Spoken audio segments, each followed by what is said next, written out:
Gracias, Padre, por tu paciencia, por tu fiel amor, porque todos los días vemos ese pacto que hiciste con nosotros, Señor. Cada segundo que pasa, cada momento que nos permite vivir y ser conscientes, somos testigos de ello, Señor. Desde detalles insignificantes hasta cosas importantes, Señor. En todo momento vemos tu fidelidad.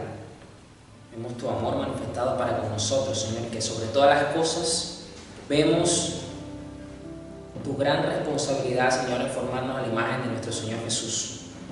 Padre, que como iglesia podamos honrarte, que como iglesia podamos seguir fortaleciéndonos, y más en estos tiempos peligrosos que atravesamos, Señor, podamos estar de pie, firmes, vigilantes, Señor, para seguir predicando tu palabra, para seguir expandiendo tu reino, indistintamente a donde estemos y a donde tú nos permitas llegar, Señor. Padre, que en este día, que muchos se reúnen, Señor, como iglesia para honrarte y para alabarte, pues tú te reveles a ellos, tú le des a conocer quién es tú más, Señor Jesús. Para que así, Señor, juntos glorifiquemos tu santo y bendito nombre, Señor. Gracias. Amén. Bien, la semana pasada terminamos con nuestra serie de la mente de Cristo. Es bastante edificante entender la importancia que tiene el tomar control de nuestras facultades mentales en cada uno de sus estados, para de esa manera pues honrar y amar a nuestro Señor con todo nuestro ser. Esa frase que suena tan bonita, que es hasta romántica si usted la quiere ver así, pero a veces como que no somos conscientes de lo que eso implicaba.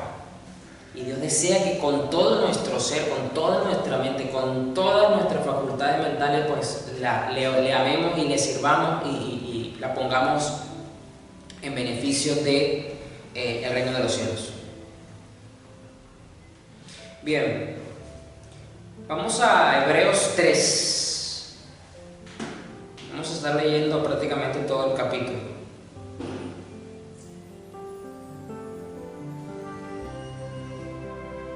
Estaba esta semana meditando en lo que son los atributos de Dios, en lo que son los rasgos de la personalidad de Dios, vamos a decirlo de esa forma. Que como yo le he dicho, cuando uno se casa, por ejemplo, se supone que la gente se casa enamorada, ¿no? Estoy poniendo el ejemplo acá de Occidente, ¿no? Estoy poniendo el ejemplo de Medio Oriente, donde los matrimonios son más un pacto de negocio y el amor no importa mucho. Inclusive pues caen en el extremo de casar a señoritas de 12 años, 11 años que apenas están entrando en la pubertad con hombres de 40, 50 hasta de 60 años, sino de esta concepción que tenemos nosotros. Y aunque nosotros nos casamos por amor, evidentemente, porque hay un amor de por medio y hay cualidades en las personas con las que uno se está casando, pero a medida que uno va pasando el tiempo y el matrimonio se va consolidando y la relación va echando raíces, uno empieza a conocer mucho más a profundidad a esa persona con la que uno se casó, ya sea en aquellos atributos, en aquellos rasgos que ya uno conoce de esa persona, los empiezas a detallar, a profundizar más, como también en aquellas otras áreas que a lo mejor no son del agrado de nosotros, o que son los defectos o los puntos negativos de la persona, pero igualmente eso está metido en el paquete. Pero gracias a Dios que nosotros como iglesia estamos casados con alguien que no tiene puntos negativos, que no tiene imperfecciones, sino que todo su ser es santamente hermoso. Así que esto nos da un plus para profundizar, para conocerle mucho más a medida que avanzamos en nuestra relación con Él. Yo creo que acá en Hebreos 3, meditando un poco en este pasaje, vi ciertas cosas interesantes y vamos a ir meditando en cada una de ellas. Vamos a irla a la luz de la palabra con la ayuda del Espíritu Santo para que sea de edificación para todos nosotros.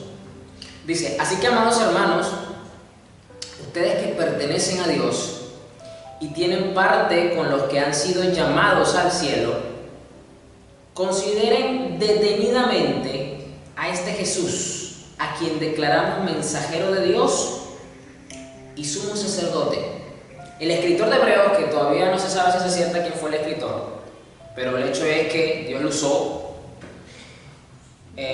por medio del Espíritu Santo para traernos este maravilloso libro, que básicamente el libro de Hebreos no es más que la explicación del Antiguo Testamento bajo la luz y la revelación del Nuevo Pacto, lo que eso significaba y todo aquello. Y aquí dice el escritor que como pertenecemos a Dios, nos da ese sentido de pertenencia, ya nos coloca más claramente nuestra identidad y nuestra posición. Tienen parte con los que han sido llamados al cielo. Tú y yo estamos llamados a participar de la gloria celestial. Es nuestro objetivo llegar al cielo, no para disfrutar de quizás las maravillas que hay en el cielo, que me imagino debe ser espectacular por lo que uno logra leer en la Biblia, sino porque nuestro disfrute pleno es la gloria de nuestro Señor. Para nosotros el cielo no es un disfrute si no está nuestro Salvador y nuestro Señor, porque ahí es donde está el deleite del creyente. Ahí está donde nosotros nos gozamos, ahí está donde donde nuestra alma se enamora, donde nuestra alma fue cautivada. No fue por un lugar, sino por alguien. Entonces, si en ese lugar a donde vamos a ir no está ese alguien que nos ha enamorado, que nos ha salvado, que nos ha redimido, que cada día le estamos conociendo más y somos más atraídos a su persona, el cielo deja de tener un sentido para nosotros. El cielo no es el cielo, sino Jesús, porque Él es el que le da sentido, Él es el que le da ese toque de placer, de deleite a nosotros. Entonces, para nosotros, para que el cielo sea para nosotros, para la iglesia, para lo que hemos sido llamados, como dice aquí, al cielo, para que sea un deleite del cielo, tenemos que deleitarnos primero de nuestro Señor Jesús. Por eso que nosotros no necesitamos esperar ir al cielo para contemplar esa virtud, esa sazón celestial, porque ya tenemos a la esencia misma del cielo, que es nuestro Salvador. Él es el que le da sentido al cielo. Consideren detenidamente a este Jesús a quien declaramos mensajero de Dios. Dicen consideren detenidamente.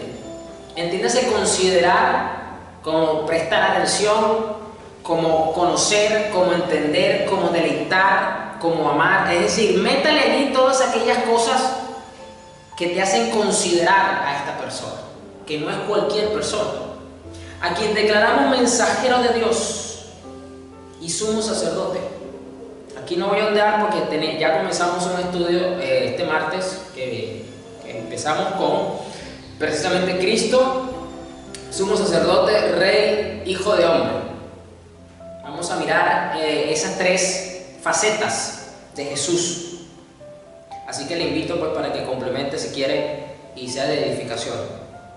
Pues Él fue fiel a Dios, quien lo nombró, así como Moisés fue fiel cuando se le encomendó toda la casa de Dios. Ahora el escritor hace una comparativa entre Moisés y Jesús.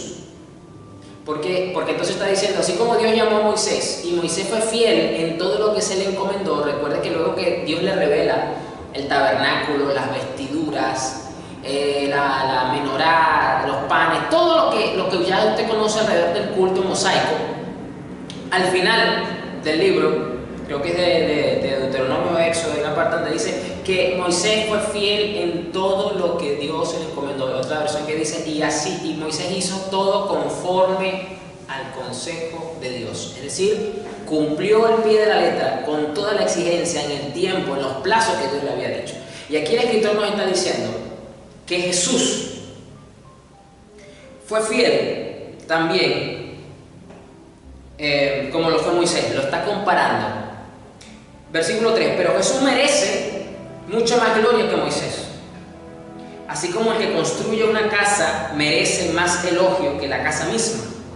Pues cada casa tiene un constructor, pero el que construyó todo es Dios. ¿Por qué Jesús merece más gloria que Moisés? Número 1, porque Moisés representa un pacto imperfecto, un pacto que no estaba completo, un pacto que señalaba, que apuntaba hacia otro pacto mejor, que es el nuevo pacto, que es el pacto bajo la sangre de Jesús. Número 2, Jesús es superior a Moisés en todo sentido. Por eso merece mucha más gloria. Por algo Filipenses dice que fue exaltado hasta lo sumo. Es decir, exaltado hasta donde solamente alguien divino puede ser exaltado. Versículo 5. En verdad Moisés fue fiel como siervo en la casa de Dios. Su trabajo fue una ilustración, escucha esto, de las verdades que Dios daría a conocer tiempo después. Esto es básicamente esta pequeña frase que usted la va a ver explicada durante todo el libro de Hebreos. Es la esencia del libro de Hebreos. Explicarnos las ilustraciones que encerraban las verdades que usted encuentra en el Antiguo Testamento. Todo lo que usted encuentra en el Antiguo Testamento en relación al tabernáculo, a la ley ceremonial, el culto, los sacerdotes, los sacrificios, las fiestas, todo es una ilustración para Dios a nosotros explicarnos mucho mejor la importancia de las verdades espirituales que ahora encontramos y estamos en este tiempo de este nuevo pacto. Pero Cristo, versículo 6, como hijo, está a cargo de toda la casa de Dios. Moisés solamente estaba a cargo del tabernáculo. Moisés solamente estaba a cargo de un culto temporal limitado. Pero Cristo mismo no está limitado a un culto de esa magnitud. Como hijo, está a cargo de toda la casa de Dios. Es decir, y nosotros somos la casa de Dios. Moisés solamente estaba encargado del pueblo que Dios había escogido según la carne, que también eso es una tipología, una simbología del pueblo que Dios iba a escoger en Cristo para que fuese su iglesia. Es decir, todos los que se han arrepentido y han creído y forman parte de la iglesia universal e invisible. Y aquí voy a hacer unos comentarios sobre esto para que me entiendan, ¿no? Porque yo lo digo así. ¿Por qué digo iglesia universal? Porque está en todo lugar. Y digo que es invisible porque el único que conoce realmente quién ha nacido de nuevo, el único que realmente ha sido redimido por Cristo, el único que realmente ha dado fruto de arrepentimiento y de cambio, el que conoce ese tipo de personas es Dios realmente. Nosotros, como lo dice la palabra, nos atenemos a los frutos, a lo que logramos ver, discernir. Y muchas veces hay creyentes que tienen un criterio errado y juzgan por las apariencias. Y quizás esas personas que dicen, bueno, este cristiano quizás no lo son. Pero eso es lo que nosotros llamamos la iglesia visible. Pero la iglesia invisible es realmente allí donde se ve el trigo y la cizaña. Y como lo dice el Evangelio, Jesús va a poner a las ovejas para la derecha y a las cabras para la izquierda. Va a separar el trigo de la cizaña. Está a cargo de toda la casa de Dios y nosotros somos la casa de Dios. Si nos armamos de valor y permanecemos confiados en nuestra esperanza en Cristo, una de las características que tiene la iglesia del Señor es que va a perseverar en la fe. Eso es una característica de aquel que es verdaderamente casa de Dios, como lo dice esta versión, o iglesia, como normalmente se le conoce, la perseverancia en la fe. Es decir, va a perseverar en la fe. Por eso el Espíritu Santo dice: cuando oigan hoy su voz, no endurezcan el corazón, como lo hicieron los israelitas cuando se rebelaron aquel día que me pusieron a prueba en el desierto. Aquí quiero que miremos algo. Normalmente cuando usted lee este tipo de textos o escucha este tipo de predicadores mencionar este tipo de mensajes, usted inmediatamente cuando escucha o lee rebelarse, usted cree que, porque usted lo está adaptando a nuestro tiempo, número uno, pero usted no puede adaptarlo a nuestro tiempo si todavía usted no recuerda el contexto de estas palabras. Estos israelitas no tenían para dónde tomar, porque estaban en pleno desierto, no tenían brújula, no tenían GPS, no tenían Google Maps, no tenían forma de retroceder a Egipto, aunque varias veces se mencionaron a Moisés que ellos preferían morir en Egipto que morir en el desierto, etcétera, etcétera, etcétera. Por lo tanto, dependían exclusivamente de la columna de fuego de noche, que primero los calentaba porque en el desierto hacía mucho frío, y los guiaba porque si se movía ellos tenían que moverse indistintamente la hora que fuera de noche, y de las nubes, la columna de nube que los guardaba de los rayos inclementes del sol de día y que también servía de guianza. Por lo tanto, viene aquí la gran pregunta: ¿en qué consistía entonces esta rebelión que los israelitas tenían. Porque se supone que cuando alguien se rebela acá en Occidente, por ejemplo, alguien hace lo contrario, alguien se va de la casa, insulta, toma decisiones arbitrarias, es decir, se traza un rumbo y un camino y se aleja. Por ejemplo, la parábola del hijo pródigo, que ahí lo vemos bien descrito. Él agarró lo suyo y se fue a hacer su vida rebelde como le placía y como le daba la gana. Hizo muchas cosas y luego regresó. Pero en este contexto de esta generación israelita, esa rebelión, ¿en qué estaba plasmada? ¿De qué forma ellos se rebelaron? ¿De qué manera? Porque no tenían para dónde agarrar. No podían hacer como hizo Jonás, por ejemplo, que fue otro caso de rebelión, que Dios le dijo, váyase para Nínive a la derecha, y él dijo, yo me voy a ir para la izquierda. Ese es un caso más claro de esa rebelión. Pero lo interesante acá es que estos israelitas no tenían cómo devolverse, no tenían cómo hacer algo para manifestar esa rebelión, esa dureza de corazón, o sea, cómo ellos la manifestaron. No tenían, porque ¿para dónde iban a agarrar? No sabían ni siquiera dónde estaban, cómo iban a hacer para moverse de ahí, por su cuenta. Y lo interesante de esto acá entonces es que esta generación de israelitas se rebelaron contra el Señor, endureciendo su corazón. Cuando oigan hoy su voz, no endurezcan el corazón como lo hicieron los israelitas cuando se rebelaron. Ok, recordemos.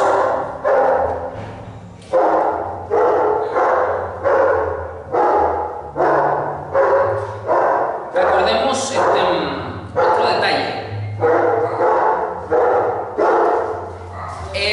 Que el Espíritu Santo no les hablaba directamente a los israelitas.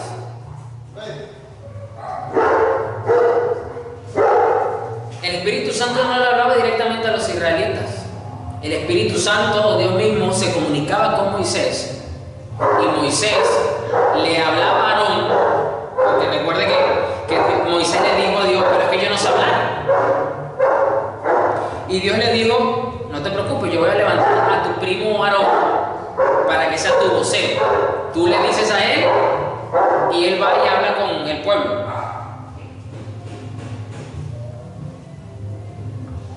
Entonces, ¿cuál voz era entonces por la cual se rebelaban estos israelitas? Era hacia la voz de Moisés, que era la representación de la voz de Dios para ese momento. Entonces, aquí es donde está la rebelión.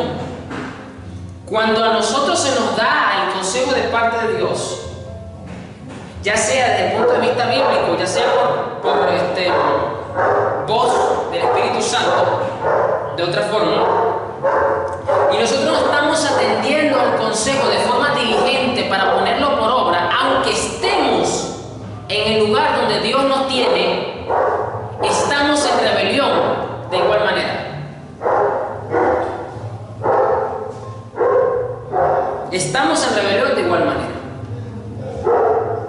Y esto es lo que nosotros no nos hemos dado cuenta, porque le acabo de decir, esta generación no tenía para dónde agarrar, no tenía para dónde moverse, no tenía cómo hacer como Jonás, bueno, me voy para el sentido contrario, no podía hacerlo. Pero del hecho de que ellos mantuvieran una actitud interna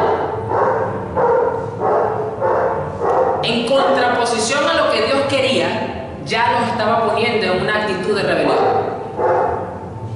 Y por eso tenían a Moisés, pero no estaban atendiendo el consejo. Aquel día que me pusieron a prueba en el desierto, versículo 9.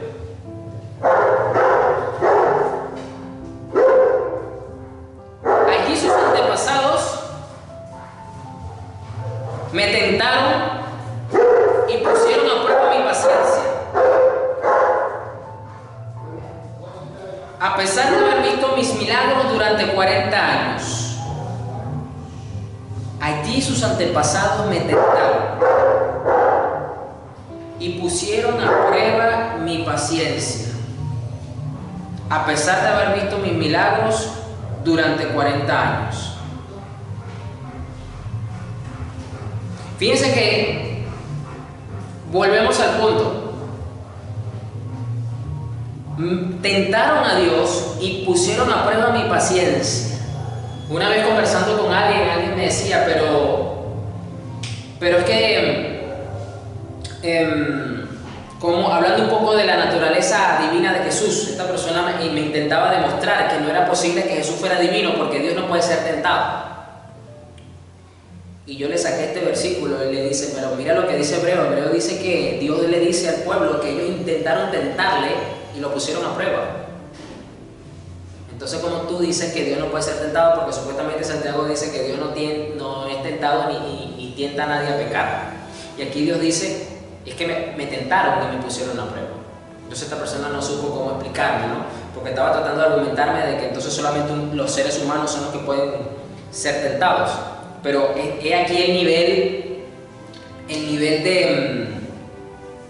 de prepotencia y de orgullo en la que muchas veces cae el ser humano, en creer que puede pretender tentar a Dios, es decir, ponerle trampas a Dios, porque eso es una tentación, una trampa.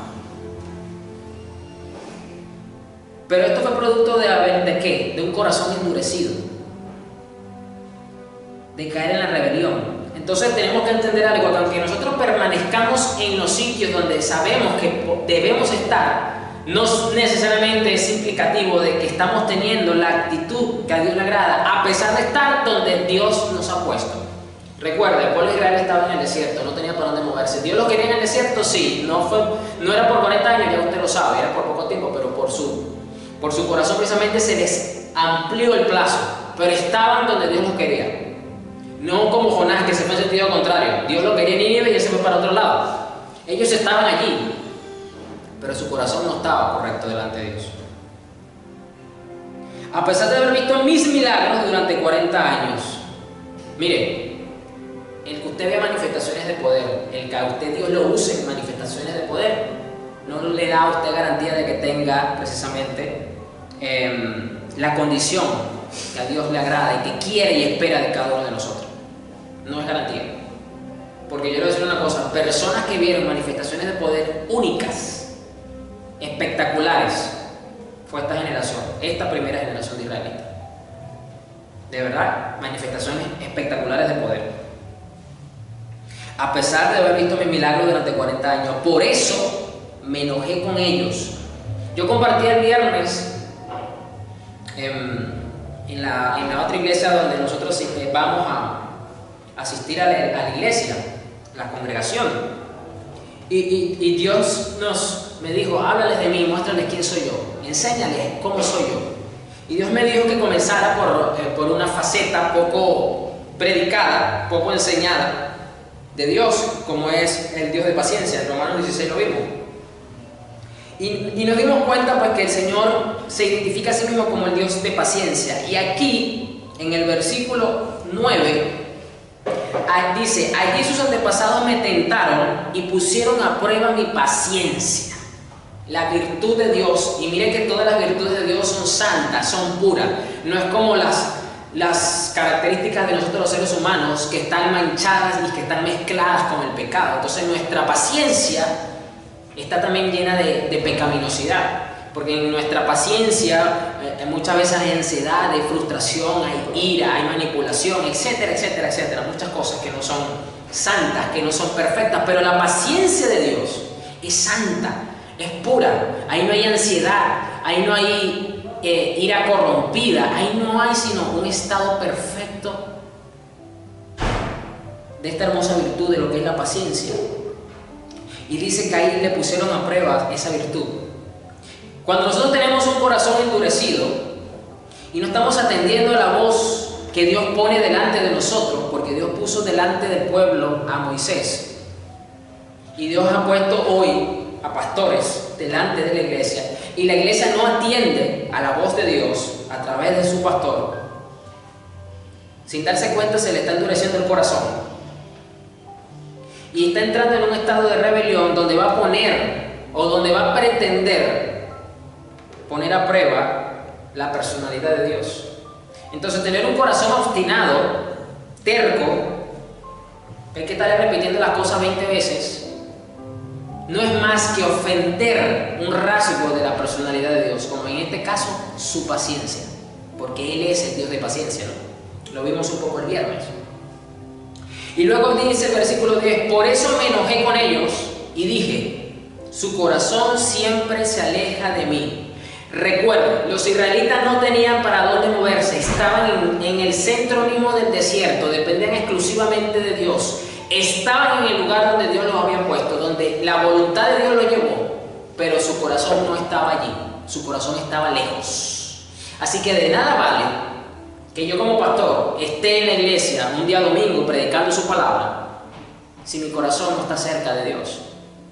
De nada vale que usted venga a congregarse, que usted asista a los cultos, que usted ayune, que usted tenga las disciplinas y usted realice las actividades que usted conoce según la Biblia, si su corazón no está allí. Si su corazón no está allí. De nada vale. Otra cosa, Dios es paciente, sí, pero eso no quiere decir que Dios no se molesta, que Dios no se enoja. Y mire que esto es tremendo. Hay que ser bien testarudo para colmarle la paciencia a Dios. ¿Por qué? Porque Dios es lento para la ira. Dios es lento para la ira. Y grande misericordia y bondad. ¿Por qué? Porque Él es un Dios de paciencia. Dios tardó más en destruir Jericó que en construir la creación, en crear todo. Tardó más en destruir Jericó que construyendo la creación, que creando todo. ¿Por qué? Porque Dios es lento. Y esta generación, si tuvo una característica que resaltó mucho, es que tenía la particularidad de hacer enojar a Dios. Es decir, de colmarle la paciencia. Hay que ver el nivel que hay que tener. Entonces, siempre nos cuidamos de estar haciendo lo que Dios nos mandó a hacer. Pero no nos estamos cuidando del estado que tenemos que tener espiritualmente, a pesar de estar en el lugar donde Dios nos puso para hacer algo para su nombre. Por eso me enojé con ellos y dije, su corazón siempre se aleja de mí. Rehúsan hacer lo que les digo. Ellos estaban ¿a dónde? Ellos estaban haciendo lo que Dios les decía. Sí, porque ellos estaban poniendo la carpa, ellos ponían todo su tabernáculo y hacían todas las cosas según lo que Dios les dijo a través de Moisés. Entonces, externamente, escuchen, externamente, esta generación de israelitas estaba haciendo lo que Dios le mandó a hacer. Pero internamente no estaban haciendo lo que Dios quería que hicieran. ¿Y qué era lo que Dios quería que hicieran? ¿Cuál fue una de las cosas que siempre, no solamente a esta generación, sino a las que siguieron después? Fue una de las cosas, pero sobre todo a esta generación, que también lo vemos con una frase que voy a decir ahorita, que aparece mucho en la Reina Valera. Dice, es que ustedes son duros de cerviz. Así lo dice la Reina Valera. Es decir, no se les dobla la cerviz. ¿Por qué? Porque hay una dureza de corazón. Entonces podemos estar autoengañados creyendo que porque estamos haciendo externamente lo que Dios nos mandó a hacer, estamos siendo autoengañados con eso detrás de esa obediencia externa. Aquí yo voy a usar unos términos que a lo mejor no se manejan mucho, pero me estoy dando cuenta que hay una realidad. Podemos tener una obediencia externa y tener una desobediencia interna. Y yo sé que esto suena como raro, pero es que aquí yo lo veo. Dios no quiere eso, Dios quiere una obediencia completa e integral en nuestra vida, en la que usted se mantenga haciendo lo que Dios le mandó hacer externamente, las actividades, los compromisos, las responsabilidades, los trabajos, las encomiendas, etc. Póngale el nombre que usted quiera, pero que usted se mantenga también a nivel interior haciendo lo que Dios nos manda hacer. Porque usted puede decir, pero ¿qué fue lo que Dios le mandó a hacer a esta gente? Si no tenía mucho que hacer realmente. Ya Dios les había dado el tabernáculo, le había dado la ley, Moisés todavía estaba vivo, así que tenían esa comunicación fresca con Dios allí todavía. Y realmente no era gran cosa lo que tenían que hacer. Lo que Dios estaba demandando no era difícil de cumplir, pero es difícil. Se nos hace difícil cumplir algo tan sencillo como por ejemplo congregarnos congregarnos físicamente ahora, después de la pandemia, cuando no estamos teniendo un corazón alineado a lo que Dios nos manda hacer. Por eso que estos 3 versículos, el 8, 9, el 10 y el 11, básicamente desnudan la esencia de cuál era el conflicto que tenía Dios con esta primera generación de israelitas, que enojaron a Dios. Su corazón siempre se aleja de mí. Rehúsan hacer lo que les digo. Así que en mi enojo juré, ellos nunca entrarán en mi lugar de descanso. Ellos nunca entrarán en mi lugar de descanso. Y esto es curioso porque desde el mismo momento que Dios le establece todo lo que era la ley mosaica, ya le establece todo lo que son las leyes ceremoniales, incluyendo el famoso Shabbat, que hoy día muchos pelean por el bendito Shabbat. Y a pesar de estar ellos cumpliendo externamente con el Shabbat, porque ellos tenían que guardarlo igual, internamente no lo estaban guardando, porque no entendían el significado y no sabían realmente a lo que esto apuntaba. Y Dios dice, no están en mi descanso. Podrán estar cumpliendo con la regulación que yo les di de guardar el sábado, pero no están descansando.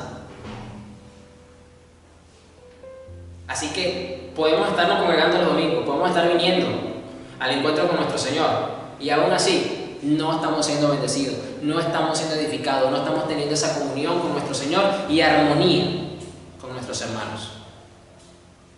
Por lo tanto, amados hermanos, cuidado. Asegúrense de que ninguno de ustedes tenga un corazón maligno e incrédulo que los aleje del Dios vivo. Ahora bien, aquí quiero que recuerde cómo comienza el versículo 1 del capítulo 3, como estamos leyendo. Porque dice, consideren detenidamente a este Jesús. No, sé que nos cuesta un poco a veces mantener presente estas ideas centrales, porque por tradición nos han enseñado mucho a estudiar la Biblia de forma textual solamente, por versículo, pero de forma contextual entendemos mucho más la idea de lo que se nos quiere transmitir. Y yo no puedo considerar a Jesús, yo no puedo considerar sus virtudes, yo no puedo conocerle, yo no puedo tener esa relación más estrecha con mi Señor Jesús si yo no considero todo lo que acabo de leer hasta aquí, hasta este momento, hasta este punto. Si yo quiero realmente estar fortalecido en mi Señor, en esa relación que yo debo y estoy llamado a tener con Él, así como usted también, porque usted ha sido llamado al cielo, como lo dice precisamente el versículo 1, yo debo de considerar, poner mucha atención a lo que hemos leído hasta ahorita,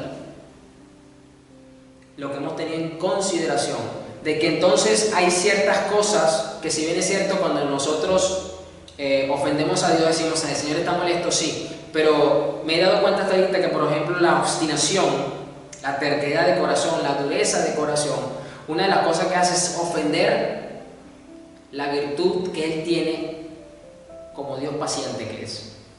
O sea, ofendemos su paciencia. Así como es posible ofender su amor, etc. Por lo tanto, versículo 12, amados hermanos, cuidado. Asegúrense de que ninguno de ustedes tenga un corazón maligno e incrédulo que los aleje del Dios vivo. Ahora aquí el escritor, por medio del Espíritu Santo, dice que el no atender diligentemente estas cosas no contribuye a que tengamos una vida de fe. Y precisamente creo que es en el libro de Hebreos donde dice que el justo vivirá por la fe. Y eso es algo que quizás usted se repite constantemente, porque todos estamos batallando con la fe todos los días, tenemos que creer cada día más por el Señor, los días se ponen malos, las economías son inestables, por lo tanto no podemos tener nuestros ojos nada en este mundo y tenemos que creer firmemente en nuestro Señor, en nuestro Salvador, en nuestro proveedor, que ha dicho, yo estaré contigo todos los días hasta el fin del mundo, no temas, porque yo te voy a sostener. Y tenemos esa batalla. Entonces yo no puedo contribuir a esa fe que Dios me dio si no atiendo estos detalles, porque me va a costar creer, y hasta cierto punto me voy a sentir incrédulo, y yo sé que todos hemos escuchado testimonios de hombres, de mujeres, hermanos en la fe, hombres de Dios, mujeres de Dios, que Dios los ha usado tremendamente, que han creído por milagros, los que encontramos en la Biblia. Y yo no sé si a usted le ha pasado, pero yo a veces me he sentido como que, o sea, esta persona creyó por un milagro de sanidad. Esta persona, Dios hizo esto tan poderoso y yo no he podido creer ni siquiera para pagar esto. Que no se compara con esto. Definitivamente que el problema aquí soy yo, no es Dios. El problema aquí entonces, ¿qué está pasando conmigo? Porque Dios no hace acepción de personas, Dios no tiene favorito. El mismo Dios que le proveyó a ellos, me puede proveer a mí. Y ahí es donde encuentro entonces con la incredulidad. Adviértanse unos a otros todos los días, mientras dure ese hoy. Adviértanse. Y esto es lo que precisamente yo estoy haciendo acá, iglesia. Les estoy advirtiendo, los estoy diciendo, cuidado con estas cosas. Miren lo que le pasó al pueblo de Israel, que estando haciendo lo que Dios le mandó a hacer, en el lugar donde Dios lo mandó a hacer, tenían un corazón incrédulo, tenían un corazón maligno, tenían una dureza de corazón, no estaban oyendo la voz de Dios y estaban promoviendo el enojo de Dios, no el contentamiento, no el agrado en su corazón, y sufrieron las consecuencias. Adviértanse unos a otros todos los días mientras dure ese hoy, es decir, este tiempo que estamos, porque es para este tiempo que estas advertencias, para que ninguno sea engañado por el pecado y se endurezca contra Dios, porque el único que luego saca provecho de todo esto, el que sabe pescar en río revuelto, es el pecado, que está al acecho dentro de nosotros, de la mano con el viejo hombre, porque los dos son uña y mugre, decimos en Venezuela, son tal para cual. Y evidentemente más atrás, mirando todo, Satanás evidentemente. Pues si somos fieles hasta el fin, confiando en Dios con la misma firmeza que teníamos al principio, cuando creímos en Él, entonces tendremos parte en todo lo que le pertenece a Cristo. Es difícil mantenernos firmes, es difícil tener una constancia espiritual y ya salir de esa inestabilidad espiritual en la que muchas veces un día estamos bien, otro día estamos mal, un día echamos fuera demonios, otro día queremos orar por nosotros, un día vamos a los hospitales para que oren, para orar por todos los enfermos, y otro día hasta por una tontería que queremos que oren por nosotros y nos unjan, etcétera, etcétera, etcétera. Nos cuesta mantener esa estabilidad si no estamos vigilando sobre estos detalles en nuestra vida espiritual. Ya es hora de pasar de la superficialidad y de la generalización de las cosas para entrar en los detalles específicos que el Señor está demandando en nuestra vida espiritual. Y así vamos a tener que firmeza, constancia, fortaleza espiritual, vigor.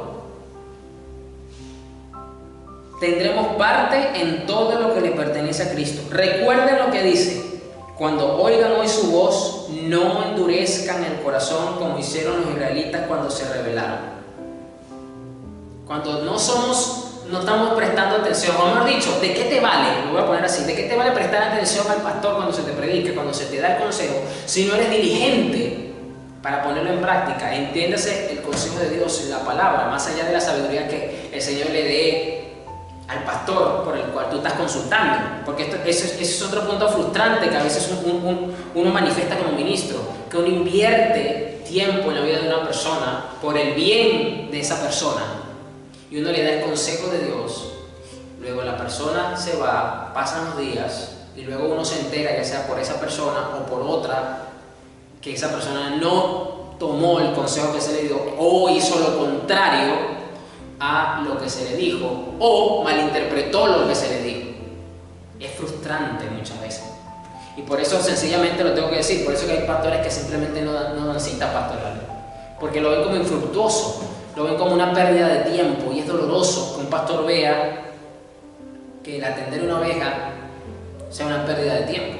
Es lamentable, pero es ¿por qué? Porque nosotros no podemos cambiar el corazón de las personas. No lo podemos hacer. No lo podemos cambiar de nosotros mismos. No podemos cambiar a nuestra familia, mucho menos vamos a cambiar la vida de otro. Eso es una realidad. Cuando oigan hoy su voz, no endurezcan el corazón, como hicieron los israelitas cuando se rebelaron. Entonces fíjense que Dios considera un acto de rebelión no el simple hecho, no el hecho de irnos en contra de lo que Él planteó, como lo hizo Jonás, sino por el simple hecho de no atender el consejo y ponerlo en práctica en el momento que se nos está demandando de parte de Dios. Eso es un acto de rebelión. Porque les recuerdo otra vez, ya lo acabo de explicar, los israelitas estaban en el lugar donde Dios los pusieron haciendo lo que Dios les mandó hacer externamente. Ahí estaban. Y Dios dijo, ustedes son unos rebeldes. Esto nos da otro enfoque más preciso sobre cómo ver la rebelión, de que a pesar de que estemos en el lugar donde Dios nos puso, haciendo externamente lo que Dios nos mandó hacer, podemos ser unos rebeldes. ¿Y quiénes fueron los que se rebelaron contra Dios a pesar de haber oído su voz? Ahora escuchen. ¿Y quiénes fueron los que se rebelaron contra Dios a pesar de haber oído su voz? ¿No fue acaso el pueblo que salió de Egipto guiado por Moisés? ¿Y quiénes hicieron enojar a Dios durante 40 años? Escuchen, esta generación no es que hizo enojar a Dios un ratico. No es que dentro de esos 40 años fueron 6 meses nada más. Y luego pasaron 10 años, y luego por una semana más hicieron enojar a Dios, y luego pasó otro intervalo de tiempo, y otro volvieron a hacer enojar a Dios. No. La Escritura dice que durante los 40 años Dios estuvo enojado con esta generación. Es posible entonces vivir una vida cristiana enojando al Señor. Eso es de verdad, es lamentable. Y te voy a decir una cosa, será por eso entonces que muchos evangélicos, que muchos cristianos no levantan cabeza, porque el que les tiene que levantar la cabeza no se las está levantando. Y no estoy hablando del diablo, aunque ellos le van a echar la culpa al diablo a lo mejor, pero no se están dando cuenta que al que le tienen que echar la culpa es a ese que miran en el espejo todos los días cuando se meten al baño.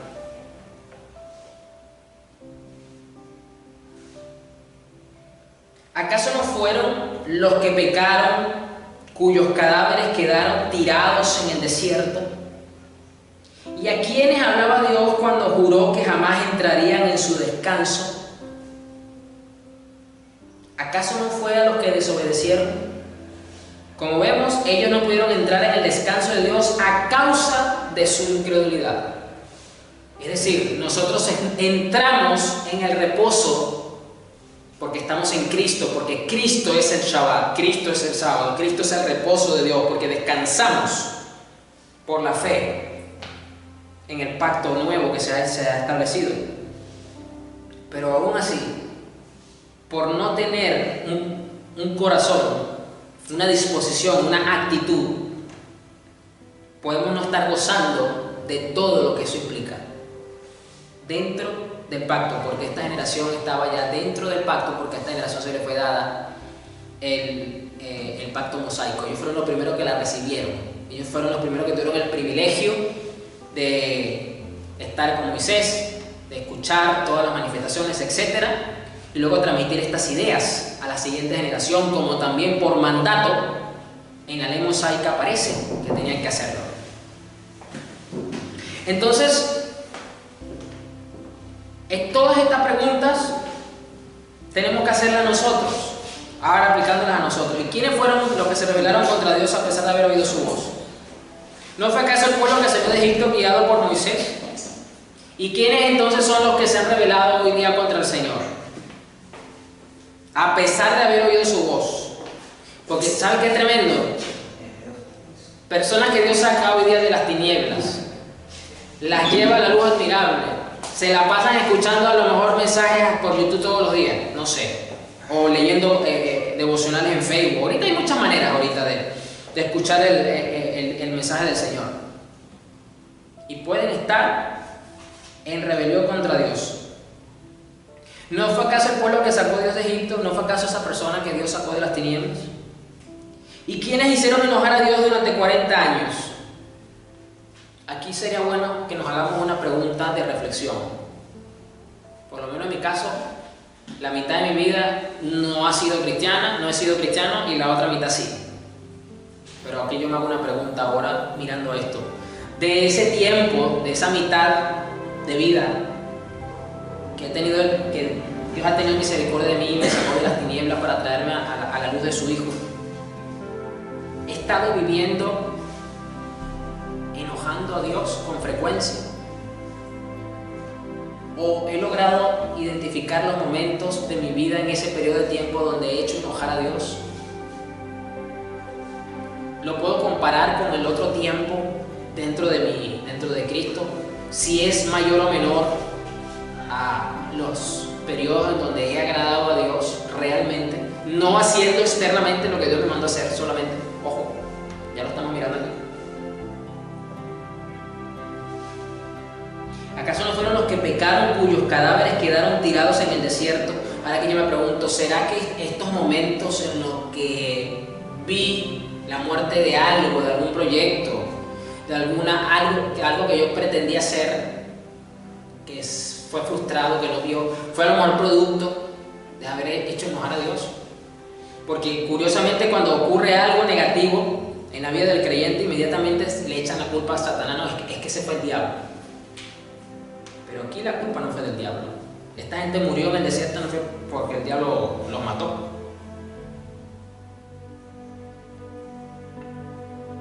¿Y a quiénes hablaba Dios cuando juró que jamás entrarían en su descanso?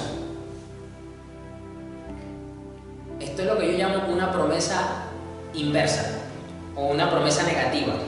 Porque si bien es cierto que tenemos promesas hermosísimas en las Escrituras, con más de 3.000 promesas a nuestra disposición, que tú encuentres ahora una promesa negativa de Dios, wow, es fuerte. O sea, que Dios jure, eso es una promesa. Ustedes no van a entrar. Eso es una promesa, pero negativa. Qué fuerte eso. ¿Acaso no fue a los que desobedecieron? Entonces, esto nos llama la atención, amada iglesia, a que debemos de prestar más atención a los detalles en cuanto a lo que es la obediencia y no verla solamente de forma superficial. Yo le voy a poner otro ejemplo de esto, aunque es un ejemplo un poco imperfecto, pero me va a ayudar un poco a explicar este punto. Los militares. Los militares de bajo rango, quizás le caiga mal el general, el coronel, el ministro de defensa, le puede caer pesado, como dicen algunos, pero si esos altos funcionarios le dan una orden, él se tiene que parar firme y tiene que obedecer, aunque le caiga mal la persona, aunque no esté de acuerdo. Entonces va a tener una obediencia externa a la orden que se le dio, pero internamente están rechazando y están lejos de su superior. Dios no quiere que hagamos lo mismo. Dios no quiere que externamente estemos obedeciendo una orden y que internamente nuestro corazón esté lejos, como lo dice el versículo 10. Su corazón siempre se aleja de mí. Rehúsan hacer lo que les digo. Dios no quiere eso. Como vemos, ellos no pudieron entrar en el descanso de Dios a causa de su incredulidad. O sea, el descanso de Dios aquí también estaba representado en la tierra prometida. ¿Por qué? Porque iban a descansar de todo ese sufrimiento, de todo ese trabajo esclavizante, de tener que trabajar para otros y que ellos no reciban nada, sino simplemente el plato de comida que le daban en el momento, sino que iban ahora a disfrutar en familia, iban a poder darle un legado a los hijos, a los nietos y contar las maravillas de Dios en medio de la bendición de Dios, de lo que uno llama la tierra prometida, Canaán. Eso era un descanso para esta generación. No la pudieron disfrutar. ¿Por culpa del faraón? No. Por culpa de ellos mismos.